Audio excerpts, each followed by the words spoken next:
ഷാക്കിർ എന്തായാലും ഞാൻ നേരത്തെ പി സിയോട് ചോദിച്ചതുപോലെ ഈ പേരിൽ മുസ്ലിം എന്നുണ്ട്. പക്ഷെ നിങ്ങളെങ്ങനെയാണ് മതേതര പാർട്ടിയായി മാറുന്നത്? അതല്ല, പി സിയോട് പറഞ്ഞ കാര്യം ശരിയാണ്. ഇപ്പോൾ ഇന്ത്യ പാകിസ്ഥാൻ മത്സരം നടക്കുകയാണെങ്കിൽ, ക്രിക്കറ്റ് മത്സരം നടക്കുകയാണെങ്കിൽ പാകിസ്ഥാനെ പ്രോത്സാഹിപ്പിക്കുന്ന, ഇന്ത്യയുടെ വിക്കറ്റുകൾ വീണാൽ കൈയടിക്കുന്ന വലിയൊരു വിഭാഗം മലപ്പുറത്ത് ഇല്ലേ? ആ യാഥാർത്ഥ്യം തള്ളിക്കളയാൻ പറ്റുമോ ഷാക്കിർ?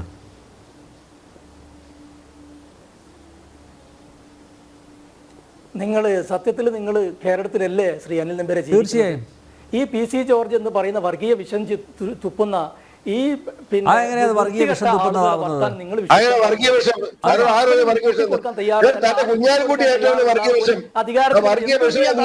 ശ്രമിക്കുന്ന ആളാ പി സി ജോർജ്. ഞങ്ങളോട് പാകിസ്ഥാനിൽ പോകാൻ തന്റെ ഇന്ത്യ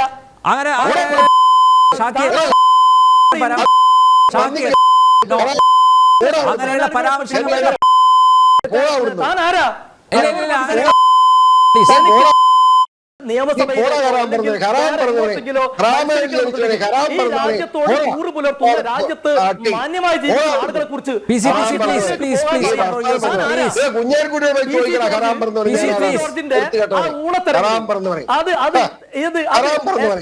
വോട്ട് വാങ്ങി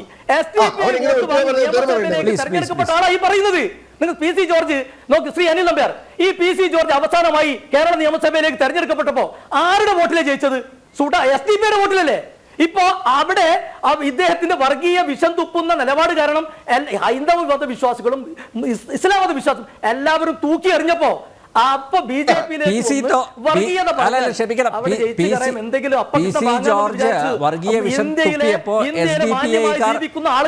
അദ്ദേഹത്തിനുള്ള പിന്തുണ പിൻവലിച്ചു എന്നാണ് പറയുന്നത്. ലൈസൻസ് ഇല്ലെന്ന് എല്ലാവർക്കും അറിയാം. പക്ഷെ അത് മാന്യന്മാരെ ആളുകളോട് വേണ്ട. അതെ, അങ്ങനല്ല. ശബരിമലയിലേക്ക് പിണറായി വിജയന്റെ നേതൃത്വത്തിൽ പെണ്ണുങ്ങളെ കയറ്റാൻ പോയപ്പം ഞാൻ എതിർത്തു. മനസ്സിലായില്ലേ? അതിന്റെ പേരിൽ ഇവിടുത്തെ മുസ്ലിം പള്ളികളിലെല്ലാം എനിക്കെതിരായിട്ട് പ്രസംഗിച്ച് മുസ്ലിമിനെ അതിനകത്ത് കാര്യം. ശബരിമലയിലെ പെണ്ണുങ്ങളെ കയറ്റുന്ന ഈ മലയാളികൾക്ക് മുഴുവൻ അറിയാം. നിങ്ങൾ എന്താ നിങ്ങൾ പി സി ജോർജ് നിങ്ങൾ ഇപ്പൊ പറഞ്ഞ വാക്കുകള് നിങ്ങൾ ഒരു 5 വർഷം മുമ്പ് ഇങ്ങനെ ആയിരുന്നു സംസാരിച്ചിരുന്നത്? അല്ലല്ലോ. ബലത്തിനൊക്കെ മാറി ഐക്യമുന്നണിക്ക് മാറി മാറി. ഞാൻ ഒരുത്തനെ കൂടെ നടന്നിട്ടില്ല, ഞാൻ ഒറ്റയ്ക്കാണ് നടന്നിട്ടുള്ളത്. ഞാൻ ഒരു വാർഡിലും അടിസ്ഥാനത്തിലാണ് ഇന്ത്യയിലെ മുസൽമാനോട് പാകിസ്ഥാനിൽ പോകാൻ ഒരു ജനം ടി വി ഒരു വിഷയം ചർച്ച ചെയ്യുമ്പോ അതിന്റെ മെറിറ്റ് പറഞ്ഞോളി, നിങ്ങൾ അഭിപ്രായം പറഞ്ഞോളി. ജനം ടി വി നമ്മുടെ വിഷയത്തിൽ നിങ്ങൾ അത് ഇന്ത്യയിൽ മറ്റുള്ള ആളുകൾ മൊത്തം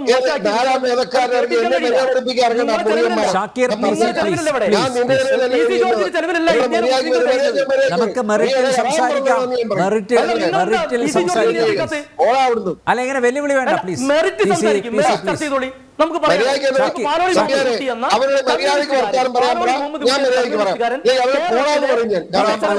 വിലക്കയറ്റവും അഴിമതിയും സ്വജനപക്ഷം മറച്ചു വെക്കാൻ വിവാദങ്ങൾ ഉണ്ടാക്കുമ്പോ അത് ചർച്ച ചെയ്തോളി, ആ വിഷയം ചർച്ച ചെയ്തോളി. ഞങ്ങൾ അഭിപ്രായം പറഞ്ഞോളാം. ശ്രീ അഡ്വക്കേറ്റ് സുരേഷ് ബാബു വളരെ മാന്യം അദ്ദേഹത്തിന് അഭിപ്രായം പറഞ്ഞല്ലോ. പി സി ജോർജ് പറയുന്ന അദ്ദേഹം അഭിപ്രായം പറഞ്ഞോട്ടെ. പക്ഷെ ഒരു ജനവിഭാഗത്തെ ഒന്നായി ആക്ഷേപിക്കുമ്പോ അത് ശ്രീ അനിൽ നമ്പ്യാർ കേട്ടിരിക്കാൻ പാടുണ്ടോ? നിങ്ങൾക്ക് നിങ്ങളുടെ ജനം ടി വിക്കൊക്കെ നിങ്ങളുടെ അഭിപ്രായങ്ങളും ഒക്കെ ഉണ്ട്, ഞങ്ങൾ അംഗീകരിക്കുന്നു. പക്ഷേ അത് നിങ്ങൾ ദയവ് ചെയ്തിട്ട് ആ സ്വാതന്ത്ര്യം ഞങ്ങൾക്ക് വകവെച്ച് തരണ്ടേ? പി സി ജോർജിന്റെ വായിൽ കിടക്കുന്ന തെറി കേൾക്കാൻ ഇരിക്കുകയാണോ ഞങ്ങള്? അതല്ലല്ലോ. യോജിപ്പില്ല. പി സി ആയാലും എനിക്ക് യോജിപ്പില്ല. പ്ലീസ് പി സി അവൻ എന്നെ പറ്റി എന്നെ വൃത്തികേടാ പറഞ്ഞ്, അതുകൊണ്ട് ഞാൻ ചീത്ത വിളിച്ചവനെ. കാക്കാന്റെ സ്വഭാവം ഇതാ, നീ നുണ പറയുക. എന്നോട് എന്നെ പറ്റി മര്യാദയ്ക്ക് പറയും, ഞാൻ മര്യാദയ്ക്ക് വർത്താനം പറയും. എന്നെ പേടിപ്പിക്കണ്ട.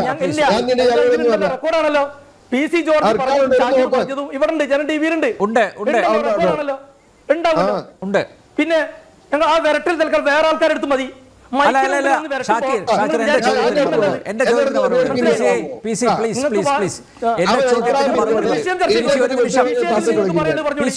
ഒരു നിമിഷം നമുക്ക് വിഷയത്തിലേക്ക് വരാം. ഷാക്കിർ ഷാക്കിർ എന്റെ ചോദ്യത്തിന് മറുപടി പറയും. അല്ല, advocate P N Suresh Babu ചൂണ്ടിക്കാണിച്ചതുപോലെ പഴയ ആ ഒരു പ്രേതം, സ്വാതന്ത്ര്യത്തിന് മുമ്പുള്ള ആ പ്രേതം ഇപ്പോഴും പല മുസ്ലിങ്ങളിലും ഇല്ലേ എന്നുള്ളതാണ് പാകിസ്ഥാനോട് കൂറുള്ള. ഇത് ഇന്ത്യൻ യൂണിയൻ മുസ്ലിം ലീഗാണ്. സ്വാതന്ത്ര്യത്തിന് മുമ്പുള്ള സംഗതികൾക്ക് ഞങ്ങൾ എന്തിനാ മറുപടി പറയേണ്ടത്? ശ്രീ അനിൽ നമ്പ്യാർ, ഞങ്ങൾ ഇന്ത്യൻ യൂണിയൻ മുസ്ലിം ലീഗാണ്. ആ സ്വാതന്ത്ര്യത്തിന് മുമ്പ് ഇന്ത്യയിൽ പാകിസ്ഥാൻ ഉണ്ടായിരുന്നു, ബംഗ്ലാദേശിൽ ഉണ്ടായിരുന്നു, ഇന്ത്യ ഒക്കെ ഇല്ലേ? ആ ലീഗും ആ ഇന്ത്യയും അല്ലല്ലോ ഇപ്പോ. ഇത് ഇന്ത്യൻ യൂണിയൻ മുസ്ലിം ലീഗ് അല്ലേ? ആരാണെങ്കിലും പാകിസ്ഥാനോട് കൂറുള്ള മുസ്ലിം മലപ്പുറത്തില്ലേ? PC പറഞ്ഞ യാഥാർത്ഥ്യമാണ്. PC പറഞ്ഞ യാഥാർത്ഥ്യമാണ്. അതായത് ഷാക്കിറിനും അറിയാലോ, ഷാക്കിർ, ഇന്ത്യ പാകിസ്ഥാൻ ക്രിക്കറ്റ് മത്സരം നടക്കുമ്പോൾ അതെല്ലാ മാധ്യമങ്ങളും റിപ്പോർട്ട് ചെയ്തതാണ്. പാർട്ടിക്കാരുണ്ട്, എല്ലാ മാധ്യമങ്ങളും റിപ്പോർട്ട് ചെയ്താണ്. ഇന്ത്യയുടെ ഓരോ വിക്കറ്റും വീഴുന്ന സമയത്ത് ആഹ്ലാദിക്കുന്ന വലിയൊരു വിഭാഗം മലപ്പുറത്തുണ്ട്. ഇല്ലാന്ന് പറയാൻ പറ്റുമോ? ഇത്ര ബാലിശമല്ല ഷാക്കിർ, അതൊരു റിയാലിറ്റിയാണ്. It's a naked reality, naked truth. ഒരു സിംഗിൾ പേഴ്സൺ 45 ലക്ഷം ജനങ്ങളിൽ നിങ്ങൾ ദയവ് ചെയ്തിട്ട് ഇത്തരത്തിലുള്ള തെറ്റായ വസ്തുതകൾ, കാര്യങ്ങൾ പിന്നെ ഇങ്ങനെ പ്രചരിപ്പിക്കരുത്. നിങ്ങൾക്കൊക്കെ മനുഷ്യത്വമുള്ള ആൾക്കാരല്ലേ? അങ്ങനെ നമ്മൾ ജീവിക്കുന്നത് ഇന്ത്യ രാജ്യത്താണ്.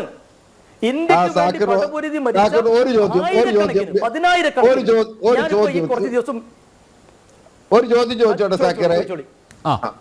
പാലക്കാട് ബൈ ഇലക്ഷൻ നടന്നു, തർക്കം വരും. വളരെ മാന്യമായിട്ട് വർത്താനം പറഞ്ഞു. ഞാൻ മാന്യമല്ലാതെ പറഞ്ഞ ഞാൻ മാന്യമല്ലാതെ പറയും. ആ പാലക്കാട് തെരഞ്ഞെടുപ്പ് നടന്നപ്പോ ഇലക്ഷന്റെ 3 ദിവസം മുമ്പ് കുഞ്ഞാലിക്കുട്ടി എന്ന് പറയുന്ന മുസ്ലിം ലീഗിന്റെ ആളും KT ജലീൽ എന്ന CPM മുസ്ലിം ലീഗിന്റെ ആളും CPM കാരനാണ്, SDPI-യും ജമാഅത്തെ ഇസ്ലാമിയും PDP-യും ഉൾപ്പെടെയുള്ളവർ ഒരുമിച്ച് കൂടുന്നത് എന്തിനാണ്? ആ 44,000 വോട്ട് ഒരുമിച്ച് എന്തുകൊണ്ട് കോൺഗ്രസ് സ്ഥാനാർത്ഥി കൊടുത്തു? എന്താണ് ഉദ്ദേശം? അത് വർഗീയതയല്ലേ? ആ ചോദ്യം ഉത്തരം എന്ന് പറഞ്ഞു. ഞാൻ പറഞ്ഞില്ലേ? ഓക്കെ, ശരി. നിങ്ങൾ നേരത്തെയും അത് പരാമർശിച്ചു. നിങ്ങൾ നോക്ക്, PDP പരസ്യമായി LDF-ന് പിന്തുണ പ്രഖ്യാപിച്ചവരല്ലേ? PC ജോർജിന് എന്നേക്കാൾ രാഷ്ട്രീയം അറിയാലോ. നിങ്ങൾക്ക് എന്നേക്കാൾ പ്രായമുള്ളവരാണ്. നിങ്ങൾക്കറിയാം, നിങ്ങൾക്ക് എന്നെ അറിയുമെന്ന് അറിയില്ല. നമ്മൾ സൗദി അറേബ്യയിൽ, നിങ്ങൾ ജിദ്ദ കണ്ണൂർ ജില്ല KMCC നിങ്ങളെ കൊണ്ടുവന്നപ്പോൾ നമ്മൾ ഒരുമിച്ച് ഖാലിദ് വലി പാർക്ക് പോയി ഒരുമിച്ച് ഭക്ഷണം കഴിച്ച ആളാ. നിങ്ങൾക്ക് ഇന്നൊരു പക്ഷേ ഓർമ്മ ഉണ്ടാവില്ല. ഇപ്പം നിങ്ങൾ അഭിപ്രായം മാറി നിങ്ങളുടെ ഭാഷകളിൽ കുറച്ച് കടുത്തത് പ്രയോഗിക്കുമ്പോൾ എനിക്കും തിരിച്ച് അങ്ങനെ പറയേണ്ടി വന്നു. നിങ്ങളുടെ ചോദ്യത്തിന് ഉത്തരമായി ഞാൻ പറയട്ടെ. ഇന്ത്യൻ യൂണിയൻ മുസ്ലിം ലീഗിന്റെ കുഞ്ഞാലിക്കുട്ടി സാഹിബിനെ കുറിച്ച് മലയാളികൾക്ക് എല്ലാവർക്കും അറിയാം. PC ജോർജ് നിങ്ങൾക്കും അറിയാലോ. കുഞ്ഞാലിക്കുട്ടി സാഹിബ് അത്തരം ഒരു നീക്കം നടത്തും. മുസ്ലിം ലീഗിനെതിരല്ലേ? ഐക്യ ജനാധിപത്യ മുന്നണിക്കെതിരല്ലേ?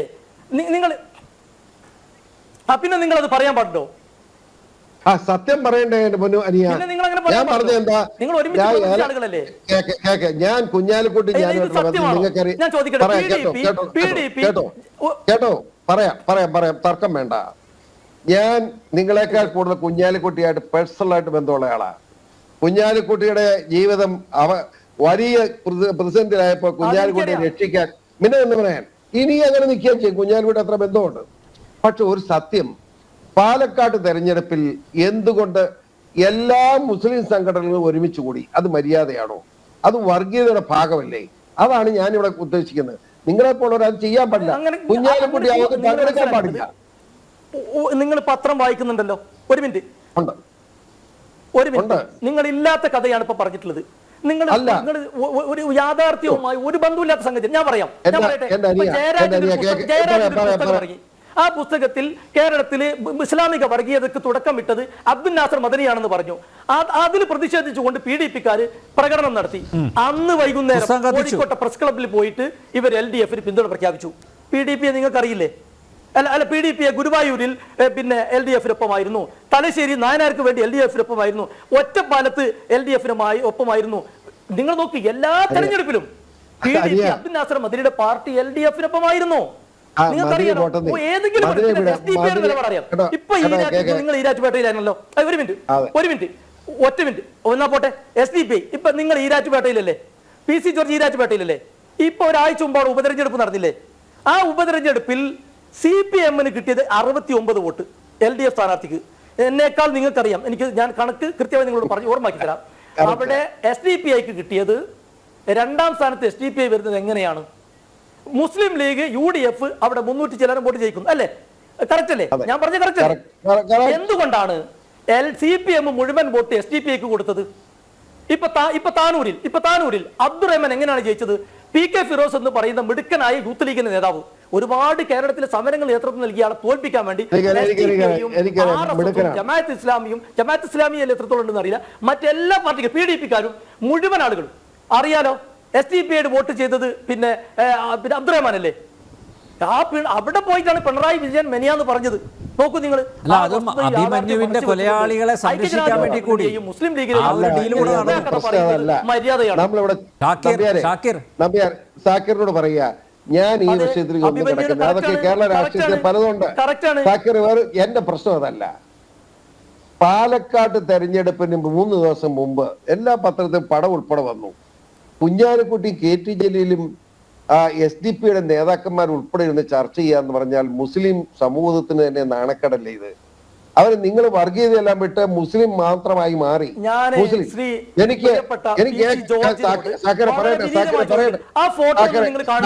എനിക്ക് വേണ്ട, അനിൽ നമ്പ്യാർക്ക് അയച്ചു കൊടുത്താൽ മതി, കാണിച്ചു കൊടുക്കാം.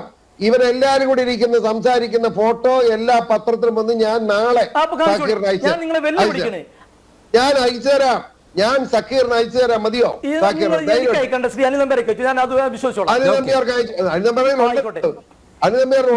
സംശയിക്കണ്ട. ഉണ്ടെന്ന് ഞാൻ കണ്ടതിൽ എനിക്ക് തന്നെ കള്ളം പറഞ്ഞിട്ട് കാര്യം, ഞാൻ അങ്ങനെ കള്ളം പറയുന്നതിനാണ് സാക്കിറെ. വേറൊന്നും ആലോചിച്ച്, കഴിഞ്ഞ നിയമസഭ പൂഞ്ഞാലി എന്നാ ഉണ്ടായേ? ഇവിടെ SDPI സപ്പോർട്ട് ചെയ്തതാ 2016. അത് ഞാൻ സമ്മതിക്കുന്നു, എനിക്ക് കള്ളമൊന്നും പറയാൻ പറ്റില്ല. SDPയുടെ പിന്തുണയുണ്ട്. ഞാൻ ഒറ്റയ്ക്ക് നിന്നിട്ട് 28,000 വോട്ട് ജയിച്ചതാ. കഴിഞ്ഞ ഒരു മിനിറ്റ് ഒറ്റ ചോദ്യം ചോദിക്കട്ടെ.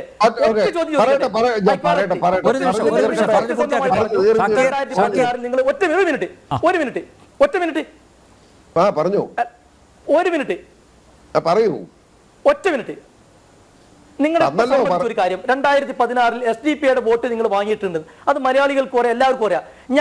ഞങ്ങള് ഇന്ത്യൻ യൂണിയൻ മുസ്ലിം ലീഗ് ഒരു തവണ പോലും ആ സംഘടന ഉണ്ടായ ശേഷം NDF ആണെങ്കിലും പോപ്പുലർ ഫ്രണ്ട് ആണെങ്കിലും SDP ആണെങ്കിലും അതിശക്തമായി അവർ എതിർക്കുന്ന പാർട്ടിയുടെ പേരാണ് ഇന്ത്യൻ യൂണിയൻ മുസ്ലിം ലീഗ്.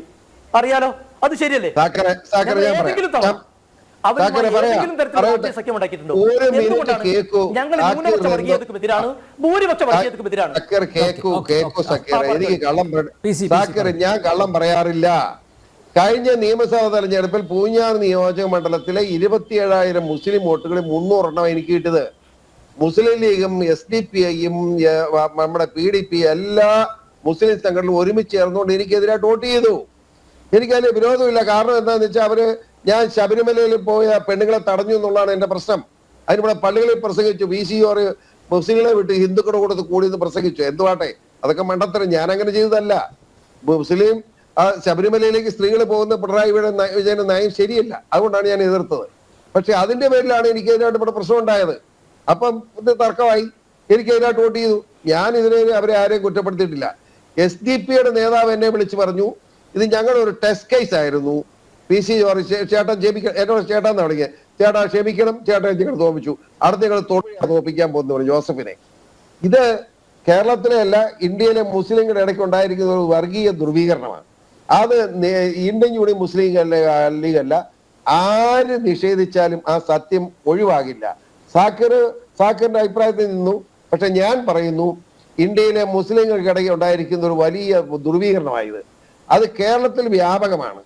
കേരളത്തിൽ ഇപ്പൊ പിണറായി വിജയൻ മുസ്ലിങ്ങളെ കൂട്ടിക്കൊണ്ട് പോകാൻ നോക്കി. കോൺഗ്രസ് LDFും UDFും അല്ലേ ഇവിടെ ഉള്ളൂ. LDFും UDFും മുസ്ലിമിനെ പ്രോത്സാഹിപ്പിക്കാൻ നോക്കുകയാണ്. കാരണം അവരുടെ പിന്തുണ വേണം. എന്താ കാര്യം? അവരുടെ വോട്ട് ഇത്ര ശതമാനം കൂടി. വെറും 13% വോട്ടുണ്ടായിരുന്ന മുസ്ലിമിന് ഇപ്പൊ 31% വോട്ടായി. അപ്പൊ രാഷ്ട്രീയക്കാരനെ സംബന്ധിച്ചിടത്തോളം മുസ്ലിമിന് വോട്ട് വേണം. അതിന് അവരാ കളിക്കുകയാണ്. ആ കളിക്ക് സാക്കിർ നിങ്ങൾ കൂടണ്ട, കൂടിക്കോ, എനിക്കെതിരില്ല, അത് നിഷേധിക്കരുത്. സത്യമായി തന്നെ നിലനിൽക്കും. അതേ ഞാൻ പറഞ്ഞുള്ളൂ. ഇവിടുത്തെ വേറെ കാര്യ, മുസ്ലിം ഇങ്ങനെ കൂടിക്കഴിഞ്ഞാൽ ഇവിടുത്തെ ഹിന്ദുവും ക്രിസ്ത്യാനിയും ഇവിടുത്തെ വിശ്വകർമ്മജനും ഇവിടുത്തെ SC ST കൂടെ ഒന്നിച്ചു കഴിഞ്ഞാൽ തീർന്നു. ഇപ്പറേ വരും. ആ രീതിയിലേക്ക് ആരും പോകുന്നില്ലല്ലോ. ഇപ്പൊ NSS SNDP കൂടെ ഒന്നിച്ചുകൊണ്ട് കത്തോലിക്ക കോൺഗ്രസുമായിട്ട് യോജിച്ച് ഇവിടുത്തെ SNDPയും ഇവിടുത്തെ ഏറ്റവും കൂടുതൽ അവഗണിക്കപ്പെട്ട വിശ്വകർമ്മജനും ഇവിടുത്തെ SC ST വിഭാഗം ഒന്നിച്ചു കഴിഞ്ഞാൽ ഈ 31% കൊണ്ട് നിൽക്കിയല്ലേ? പിണറായിയുടെ ഉദ്ദേശം എന്താ? SNDPയിലെ 60% ഇപ്പോ CPMലാണ്. ആ 60 വോട്ടത്തിൽ ഒരു 10% കൂടെ കിട്ടുമെന്നാണ് പിണറായി വിജയൻ നോക്കുന്നത്. അങ്ങനെയെങ്കിൽ SC/ST വിഭാഗങ്ങളെ കൂടെ ചാക്കിട്ടുകൊണ്ട് മുസ്ലിമിന്റെ വോട്ടോടുകൂടി വീണ്ടും അധികാരത്തിൽ വരാം. പിണറായി വിജയൻ അല്ലെങ്കിൽ വേറൊരാളെ വരുത്താം. ഇതാ അവരുടെ ശ്രമം. ഇതൊന്നും അറിയാതെ സാക്കിറെ നിങ്ങൾ ശ്രമിക്കരുത്. ഞാൻ വസ്തുതാപരമായി കാര്യങ്ങൾ പറയുകയാണ്. നിങ്ങൾ എന്നോട് പിണങ്ങണ്ട. എനിക്ക് ആരോടും ഒരു പിണക്കവും ഇല്ല. സത്യസത്യം. എന്റെ തന്തയ്ക്ക് ഒന്ന് വിളിച്ചാൽ 3 തന്തയ്ക്ക് ഞാൻ വിളിക്കും. പ്ലീസ് കുഴപ്പം എനിക്ക് വേണ്ട.